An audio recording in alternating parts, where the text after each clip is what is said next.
This is St. Louis on the Air from St. Louis Public Radio. I'm Elaine Cha.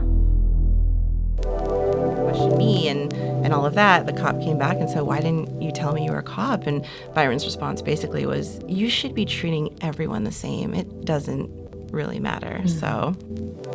And we're the garden that we're going to grow that work in. So we had this really creative idea. You don't always see fat performers. Ticket sales are through the roof. He found the actors and he's like, "Lindy, the lineup's ready. Let's get going and, make it happen."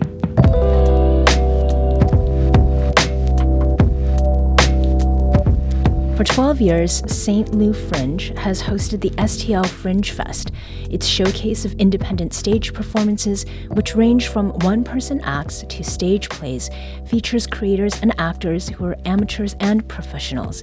And this year's Fringe Fest, which started yesterday and runs through this Sunday, August 20th, has already outsold last year's festival and features even more local acts.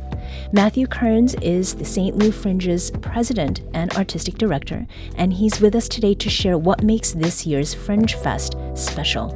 Hi. Welcome to the show, Matt. Thanks for having me. Also joining us is Sara Howard, aka Dizzy Tunt. Dizzy is co-producer of Body Positivity, a burlesque revue celebrating plus-size performers.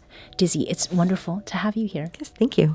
And finally, we have Lindy Drew, co-founder and lead storyteller of Humans of St. Louis, which was turned into a stage play for this year's Fringe Fest. Lindy, great to see you here on the show. Good to see you again. So Matt, let's start with a general overview. You've been on the show to talk about STL Fringe Fest in past years. My first time with you. What makes STL Fringe Fest this year special or different? What makes it so special is it's a celebration of independent arts and our independent arts community. So across our stages, we're a multidisciplinary festival, which means you can go take in a play, then you can go see a musical, and then you can go see a piece of performance art, and then you can go see a band. So it's something for everybody, but it's all this original, visceral, created, individual work that you won't see on any other stages in the region. Mm-hmm. And why is that? I feel like stages have different missions. Our mission is to give voice, place, and opportunity to people who have something to say. They want to stand up and they have a show and they've never done that before, and we're the garden that we're going to grow that work in. So speaking of gardens, people have been spending a lot of time outside, not only because of the season, we had to do that a lot with the pandemic, and so live performance of all kinds, it suffered greatly during the COVID restriction period and, because of efforts to keep people safe.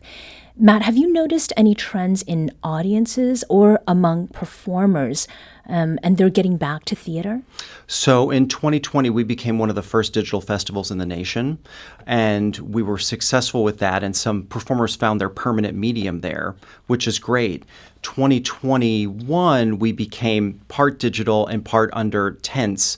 So we're part of the Kranzberg Arts Foundation, so we were able to use the circus tent. We were able to use a tent they had erected at the Grandel Theater. We did things outside. And now, as we've been getting back 22, 23, we are full back into theaters, and there are more patrons than ever.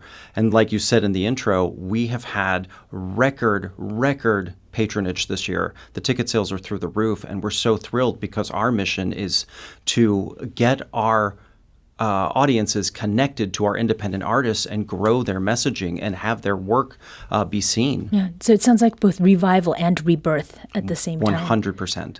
So we do have two producers who are affiliated with different shows with us here. But before we get to that, Matt, can you share just a few, very quickly, a few of the performances that will be happening over the next several days? So the local headline act this year is Bear, a pop opera. It's a rock musical. It's a great time by the Gateway Center for the Performing Arts at the Marcel Theater.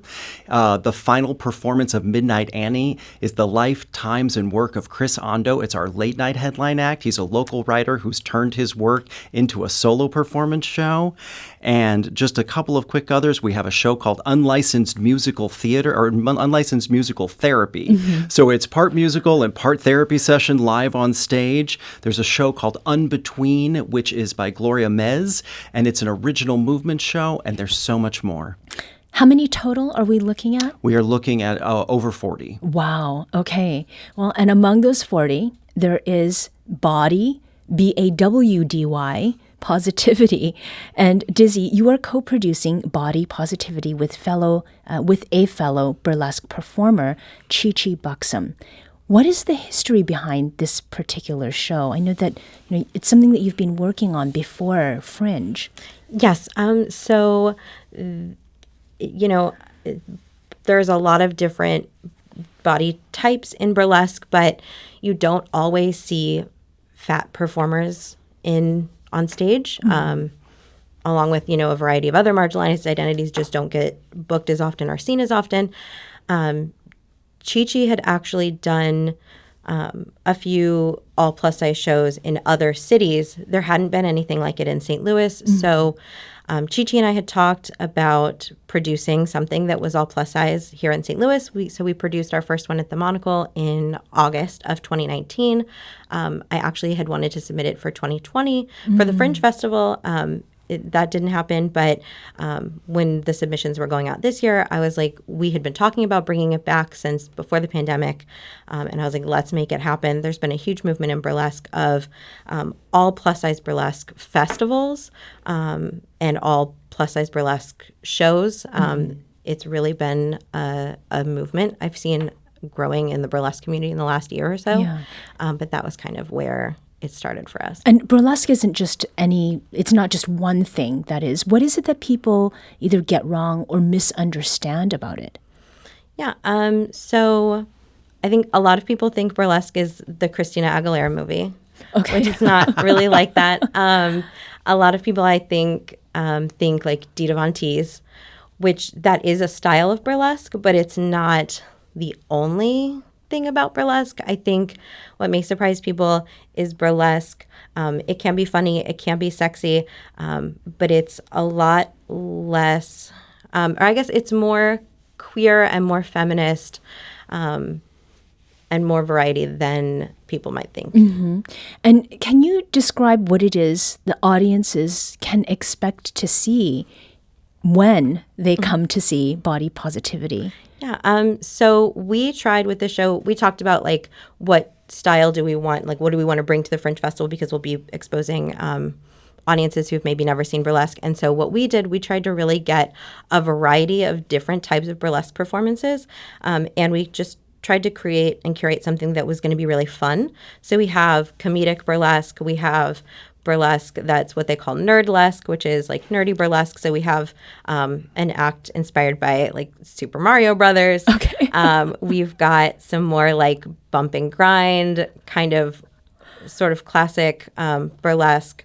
And we've got a drag king who's going to be doing draglesque. So we tried to kind of get a lot of different types and put it together into one show and just kind of show the range. And it is all plus size performers, right? Yes, it's all plus size or fat identifying performers. Okay. Now, Lindy, you have been on the show in the past to talk about Humans of St. Louis in its many iterations, as a social media photo story project, as a book that was self-published and released last fall, and I got to work with you on that, and it was reprinted this summer. And now it is a stage play. How did that happen? It's so wild, Elaine. So a few months ago, Joe Hanrahan, who's the director and founder of the Midnight Company, he reached out and he said, I'd never heard of your project. I never heard of the book, but I went to the library and I found a copy there. And he said he didn't have time to create his own production for this year's Fringe Festival, but he really wanted to participate. He said, when I read the book, it's pretty much a theater piece in my head. How do you feel about co-adapting it? So I don't have any experience with theater, and we met up, and he gave me such a great vibe, and I decided, let's do it, because part of publishing the book is figuring out, what are people going to do with it? So he had this really creative idea, and he wrote the original script from stories that he had highlighted and from his own copy that we gifted him. And then I kind of came in and tweaked some things and asked him, what about this? What about that? And then he found all 12 or 13 actors, including someone who could do original music for the piece that's kind of sprinkled throughout. We had 2 rehearsals, and yesterday was our opening night, and they crushed it. Now, there are hundreds of stories and personalities in the book, Humans of St. Louis. How were stories from the book put in a different and literal spotlight on the stage? Like, how did that work? Yeah, like, as you know, because you and I worked so closely together to edit it, we already had narrowed the stories down from like 4,000 to 400 in the book. And then for the play, we had to figure out, well, how do we find a compilation that'll work for an audience and only last about an hour? He had told me that one of the reasons he was attracted to producing this play is because he had done a lot of work in the past that was very white-centered and white-focused. And what appealed to him was that there was so much variety and identity, not just in the stories, but also the people who were captured. So we tried to add that in as well. And he really appreciated the harder hitting issues that we touched upon in the book. So he wanted to talk about race. He wanted to talk about policing. He wanted to talk about what had happened almost 10 years ago with Mike Brown's death. And I thought, this is wonderful that you want to highlight these things. So we go in pretty hard in the beginning, and then we start to end with a bunch of different regular, everyday hostile stories, whether it's talking about housing or health or education or LGBTQ issues or whatnot. Can you give us a very quick preview of which stories will be told on stage? Oh, there's just so many funny ones. Like, we had to add a little bit of humor in there. And so we added some stories from early on. And Ash, who is playing the interviewer, photographer, asks the actors a typical question that I would ask on the street. And she says, "Do you have a pet peeve about St. Louis?" And one gets up and says, "Merging." And another gets up and says, "Provel cheese." And then another gets up and says, "Where did you go to high school?" And it just kind of leads for like a little chuckle in the audience, But then we go into some deeper ones too. We have a story of a Black cop, Byron Watson, who served on the Ferguson Commission, and he told you and I when we first met him of extremely heartfelt, touching story about how he was pulled over by the cops, and the cops didn't know at that moment that he was also a cop. And so when he questioned them and said,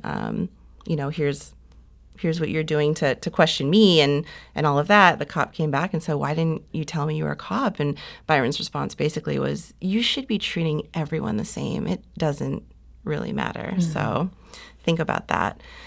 We include that in the play as well. And then there's some tidbits about why we made the book and how it's kind of come to fruition. And Joe did a wonderful job of figuring out just like the written part of everything. And one thing that I found really interesting too is like none of these actors had heard the audio from our original interview with the subjects that they're portraying. And even the second run through, it's like they knew how to deliver the line. They knew how to say the words exactly how it happened when I had met these total strangers on the street. At the end of some of our rehearsals, I let them know, if you want me to send you the audio, I'm happy to do it because I don't share it that often. And they were like, "Yeah, please do." And then just to watch the subtle tweaks that they would do to really capture how people had said their lines is so impressive. Yeah. And will there be any of the Humans of St. Louis interviewees, like real Humans of St. Louis, at the show? We thought about it. We toyed with the idea of having them read their own part and then some others. But Joe Hanrahan works so fast. He found the actors and he's like, "Lindy, the lineup's ready. Let's get going and, make it happen." So no, but I did send an email blast to everybody and did contact a few people who are in the script to let them know your piece will be part of it. So if you'd like to come, please do. So last night people showed up and other folks have been writing me saying, "I can't wait to see you, tomorrow night or on Saturday night or on Sunday night," which is really touching. Yeah. So, Matt, from hearing Dizzy talk about what is happening with the burlesque show, and then Lindy with this Humans of St. Louis adaptation, clearly there is so much that gets covered in so many different ways. And St. Lou Fringe, that is one of many organizations across the nation that's got a mission to connect audiences, right, to productions that are on Fringe. How does that network work together, and what is it that makes St. Louis's really St. Louis? So, part one, there's a circuit of fringe festivals, and we're a member of the North American Association of Fringes, so we all know each other and we all talk to each other, and we also help touring artists. So earlier this week, here's a good example. We had a gentleman who was coming in for Big Dad Energy, and he could only come in for one night because he was doing a fringe in Milwaukee. He came in for one night here, and then he left because he's going to be on stage in Indianapolis tonight. So we make sure that we work with everybody to coordinate and keep them moving as they need to move. What makes us unique? I'll tell you, the things that make me most proud of us are we tell the stories that are grassroots first. We always look to hometown to tell the stories of our friends, our neighbors, and our community. That makes us truly St. Lou Fringe. And then beyond that, we open the floodgates for the region and then the nation. And in years, we've had international arts acts come in too, so the world. And they all come here to share what I've always said is simple elegance. Yeah. This Fringe Festival is full of simple magic and simple elegance, and I smile from ear to ear every year because it makes me so proud to have this heroic effort to do this and have the place for these artists to tell their stories and be seen. Mm-hmm. Now, there has been a lot of discourse lately, particularly from folks who are very concerned about what should and should not be permitted on stages. And I believe that you have a rating system for the shows. Please explain that. So there are two things to know. We are uncensored, which means you can bring to the stage whatever you want to bring. We will only step in, and fortunately we have never had to, if it crosses into the world of hate speech. So we won't let that happen. We ask the artists, for our patrons, to rate their show, so that the people who are coming can feel comfortable walking into something that they don't know, but they know, okay, this will stay within my values, or I brought my kid with me and I don't want my kid to see that, but I do want my kid to see this. So we really ask the artist to do it, and they ascribe the rating. So, Dizzy, I'm not sure whether this is your first Fringe performance experience. It is. It is. Now, we've talked a lot about sort of arts ecosystem on this show, and I'd like to ask you, as somebody who's for the first time participating, what is it that makes you feel like Fringe Fest is a place for you, and what does it make you feel about sort of the ecosystem of and for arts in St. Louis? I think in St. Louis, at least maybe coming from like a burlesque perspective, there's a lot of kind of intermingling of the arts. St. Louis is a lot smaller, I think, than sometimes we think, where you'll realize that you've worked with someone and they've worked with someone and things like that. So there are people who work in other areas of theater or other kinds of performing arts in St. Louis. So burlesque is already kind of intertwined, whether it knows it or not, with the other performing arts in St. Louis. A lot of us come from theater backgrounds and things like that. Honestly, I think that when I saw like an application for the Fringe Festival a few years ago, it mentioned burlesque, or maybe I just reached out and was like, hey, are you open to burlesque? And then last year there was a burlesque producer who was one of the headliners for the festival, who was Lola Vanella. She ran a burlesque studio in St. Louis for a very long time. She runs a burlesque festival. So, I mean, I think we're all kind of exploring different things, and so it just seemed like something the festival would be open to. Dizzy Tunt, Sara Howard, is co-producer of Body Positivity, a burlesque review celebrating plus-size performers. Lindy Drew is co-founder and lead storyteller of Humans of St. Louis, which was turned into a stage play for this year's Fringe Fest. And Matt Kerns is St. Lou Fringe's president and artistic director. Lindy, Sarah, Matt, thank you for joining us today. Thank you. Thank you so much. This episode was produced by Maya Norfleet. Our audio engineer is Aaron Dorr. This podcast was mixed and edited by Aaron. Our executive producer is Alex Hoyer. St. Louis on the Air is a production of St. Louis Public Radio. Understanding starts here. St. Louis on the Air proudly supports local artists by using music from Life Creative Group. Do you find yourself regularly listening to episodes of St. Louis on the Air? Suggest us to a friend you think might enjoy our conversations, and leave us a review and rating on Apple Podcasts on the App Store. It's the simplest way to help people discover our show. Thank you. St. Louis Public Radio is a member-supported service of the University of Missouri St. Louis.